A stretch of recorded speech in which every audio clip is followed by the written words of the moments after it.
We're going to do something interesting today. Technology is on the rise. It's on the move, Larson. AI is everything. I don't exactly know what AI stands for, but artificial intelligence is what it means. That's what it is. The robots are taking over. We're gonna have them take over AEW Dynamite. Larson, the feeling lately is that Dynamite really isn't up to snuff. We did a video recently that illustrated they used to be better than they are now. Yes. So I figured we would maybe try to help Tony Khan and get a robot to write an episode of Dynamite for him, and we'll see if Robot can do it better. Do you think that this robot's going to do pretty good? I mean, I feel like of late the bar is not set exactly high, so maybe this artificial intelligence could think outside the box. It could be. Come with some interesting creative ideas, and if nothing else, maybe inspire Tony Khan to take some different paths with his stories, as opposed to, hey, let's motivate a match and that's it. Okay, all right. Well, let's come up with some. Let's have Chat GPT. Which apparently now is able to write essays for students instead of them having to do essays. Yeah, it can do all sorts of stuff. If you wanted to do something, you just tell it to do something, and it'll tell you. Wow. It'll tell you what to do.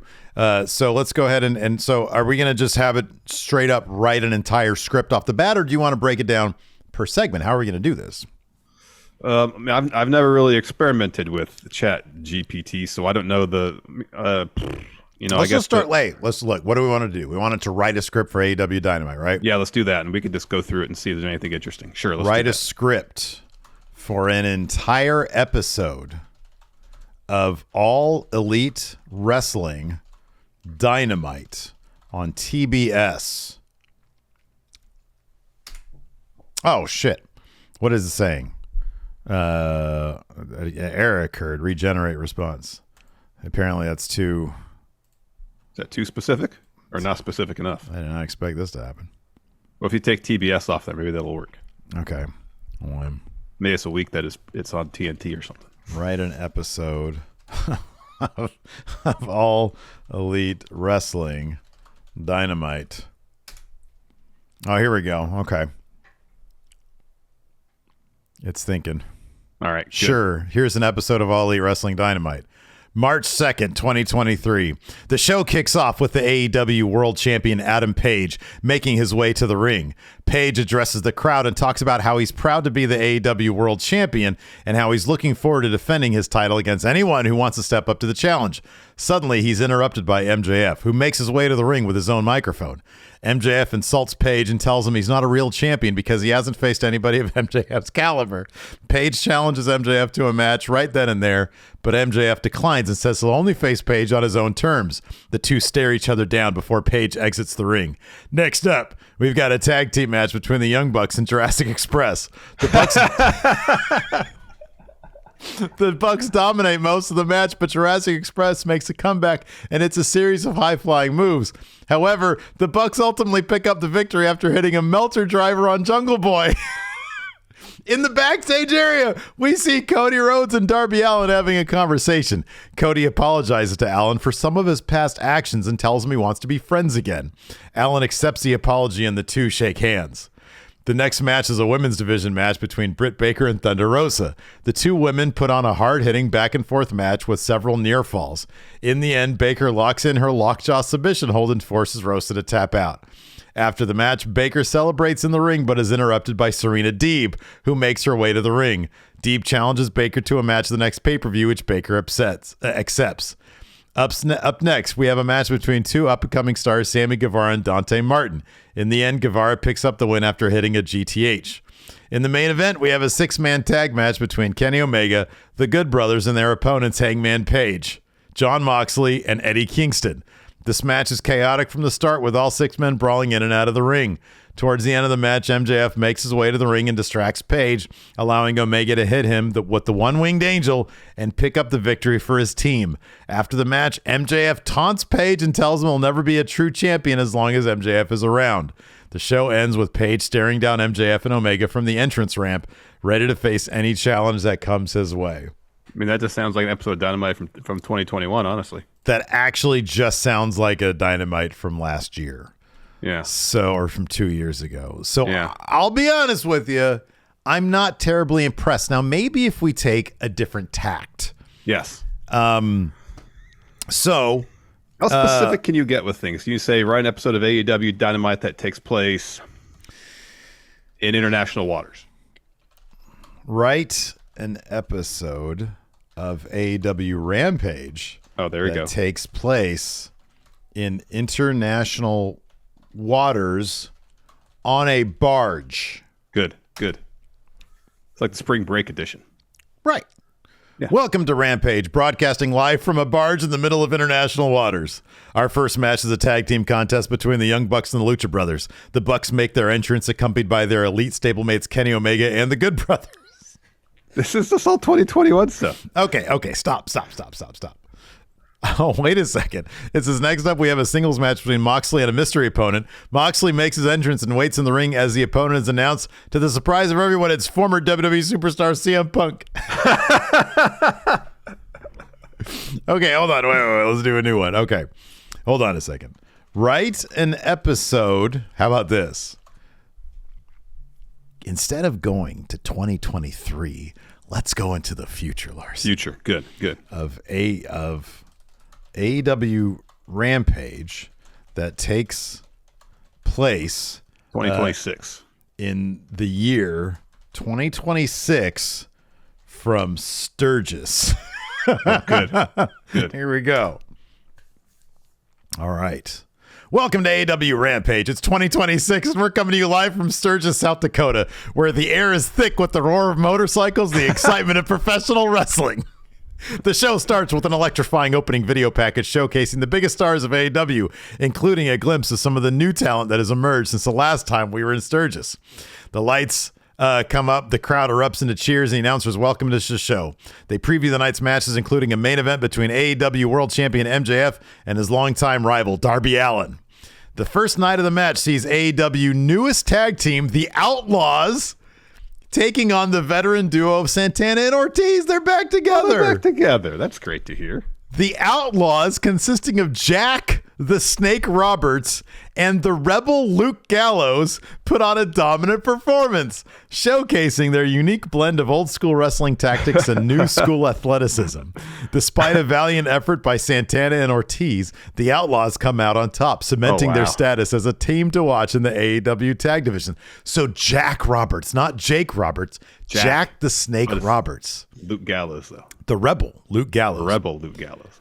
Next up, we see a women's match between two of the fastest rising stars in AEW. The Queen of the Skies, Luchasaurus,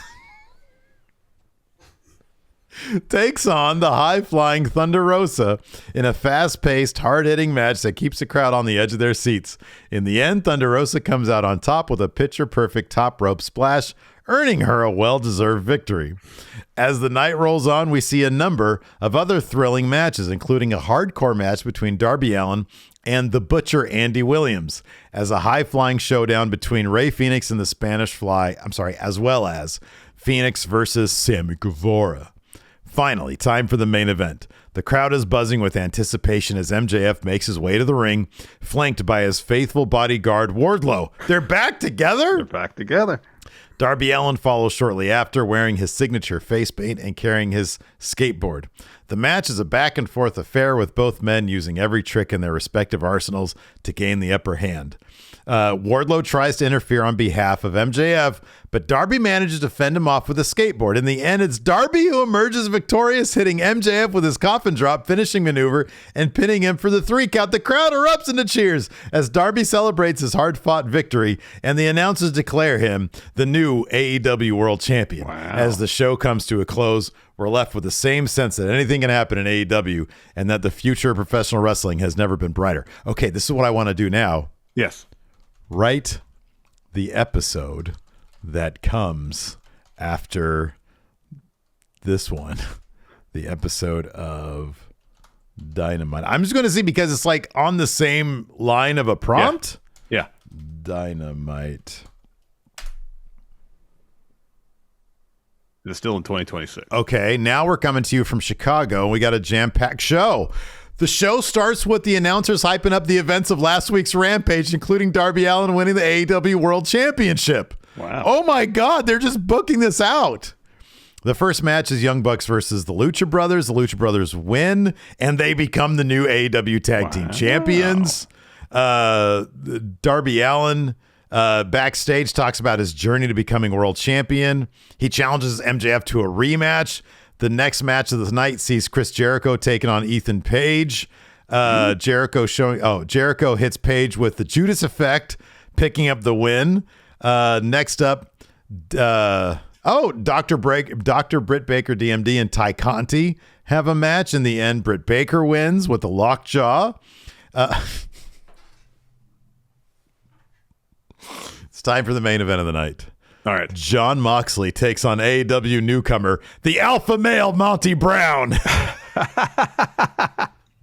Moxley gets the win with a devastating paradigm shift. As the show comes to a close, the announcers hype up the next pay-per-view event, which will feature rematches between Darby Allin and MJF, as well as the Young Bucks and Lucha Brothers. All right, let's write a pay-per-view. Write a script for AEW Revolution 2026. It should be all out. If it's after Sturgis, it'd be all out. So I think Sturgis is late August, I think. Well, okay, hold on a second, though. They did specify the... No, they didn't specify the date. Okay. All right. AEW Revolution 2026. Following this episode of Dynamite. For the following pay-per-view. All right, let's see if it continues. Welcome to AEW Revolution 2026, the United Center in Chicago. We've got Sammy Guevara and Jungle Boy. Guevara picks up the win, hitting Jungle Boy with a GTH. The Best Friends in the Dark Order. In the end, Dark Order come out on top with Evil Uno and Stu Grayson hitting their fatality finishing maneuver on Chuck Stu's Taylor. back. Women's match for the AEW Women's Championship. Dr. Britt Baker defends her title against one of AEW's newest signings, the talented Thunder Rosa. Let's see here. Backstage, we have a heated argument between MJF and his former faction mate Wardlow. The two have been at odds in recent weeks, with MJF blaming Wardlow for his loss to Darby Allin. Their argument is interrupted by the arrival of CM Punk, who challenges MJF to a match later in the night. But I thought MJF was supposed to have a match against Darby. Yeah, I thought so too. Oh, man. The next match, we see Jon Moxley taking on former WWE champion Seth Rollins. Whoa! Moxley gets the win with a paradigm shift. Oh, my gosh. Let's see here. AEW Tag Team Champions, the Lucha Brothers, defend against the Young Bucks. Well, that's right. The Lucha Brothers won the titles. That's right. They just won that. This is a rematch. Yeah. In the end, the Young Bucks come out on top, hitting Penta with a Melter driver to secure the win. Finally, it's time for the main event. Darby Allin versus MJF. So yeah, now I know this isn't believable because there should be at least 7 more matches. That's a good point. And then where's the CM Punk match? Yeah. He challenged MJF to a match later in the night. Maybe that match happens after the main event. That could be, but it doesn't say here. The announcers hype up the next episode of Dynamite, leaving the fans excited for what's to come in the world. But it doesn't continue. In the world of what? The world of what? Wrestling? Oh or my just God. The world? Man, ChatGPT, give it another couple of years, they'll be able to book all that stuff. Yeah, I feel like it. I just want to try this really quick. Yeah, sure. Write a script for the latest episode of Action Coast Wrestling Surge. I'm sorry, but as an AI language model, I don't have access to that information. Write a script for a wrestling show in Sacramento. We'll see who we get. Sacramento, an indie wrestling for an indie wrestling show in Sacramento. Welcome to the Sacramento Memorial Auditorium for an exciting night of independent wrestling action. Match 1, singles match. Bad Boy Bobby Brown versus the luchador Juan Perez. I don't know if they're real people. I don't know either. I've never heard of these people, but Juan Perez gets the win. Tag team match. The Outlaws, Johnny Blaze and Wild Bill Johnson versus the Von Erichs, Kevin and Ross. What? They love their Outlaws, don't they? They do. The winner, the Von Erichs.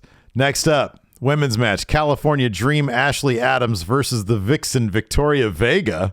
These are great names. I have no idea if they're real people, though. Yeah, I don't know either. Ashley Adams gets the win. After that, we've got the Golden Boy Ryan Hunter versus hardcore icon Mike Stevens. The Sacramento Memorial Auditorium erupts as the main event competitors make their way to the ring. Hunter is a fan favorite known for his technical skills and good looks, while Stevens is a hardcore legend with a no-nonsense attitude. Ryan Hunter emerges victorious, hitting Stevens with a devastating golden lock submission to force the tap out. Oh, wow. You know what, though? What? Rob wrote all those blogs about fun wrestling in WCW. Right? A script for Fun Wrestling versus WCW. Pro Wrestling show. Welcome, wrestling fans, to a night of epic showdowns between two of the biggest wrestling promotions. Match 1, tag team match. The Fun Guys, Fun Bob and Fun Steve versus the Steve-O Maniacs, Steve-O and Big Steve. The crowd is hyped up as the Fun Guys make their way to the ring, wearing their trademark silly costumes and waving to the fans.